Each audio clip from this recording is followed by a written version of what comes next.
দামোদর মাস মানেই পবিত্র মাস। এই মাসে সকল ভক্তরা বাড়িতে হরিনাম সংকীর্তন গীতা পাঠ দেওয়ার চেষ্টা করে। তো আজকের এই ভিডিওটি গোপাল বসানোর একটি অনুষ্ঠান, তো মিস করতে চাইনি, চলে গিয়েছিলাম। গিয়ে দেখি ভগবানের অভিষেক হচ্ছে, তো আমিও অভিষেক করেছিলাম। এত সুন্দর ছিল, মানে আয়োজনগুলো দেখতে এত ভালো লাগছিল যে আসলে ধর্মীয় জায়গায় গেলে মন এমনিতেই শীতল হয়ে যায়। এদিকে অভিষেক করার পর ভগবানকে পোশাক পরিয়ে আবার নিয়ে আসা হয়। এখানে ভক্তরা এত সুন্দর করে হরিনাম সংকীর্তন করছিল, একজনের পর আরেকজন। অনেক সুন্দর একটা পরিবেশ।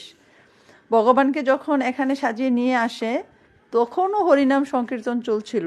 তারপর গীতা পাঠের আয়োজন হচ্ছে, ভক্তরা অনেক সুন্দর করে মনোযোগ সহকারে গীতা পাঠ শুনছিল।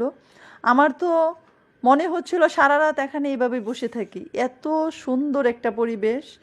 আসলে ধর্মীয় জায়গায় গেলে যে মন পবিত্র হয়, সেটা আসলে ধর্মীয় জায়গায় না বসলে, মন দিয়ে না শুনলে বোঝা যায় না। আবার এদিকে বাতি দেওয়ার একটা অনুষ্ঠানের আয়োজন ছিল, যেহেতু এটা দামোদর মাস, তো প্রতিদিনই সন্ধ্যাবেলা এখানে বাতি দেওয়া হয়। তো সবাই হুড়োস্থুরি লেগে গেছে কার আগে কে বাতি দিবে। অনেক সুন্দর। হরে কৃষ্ণ।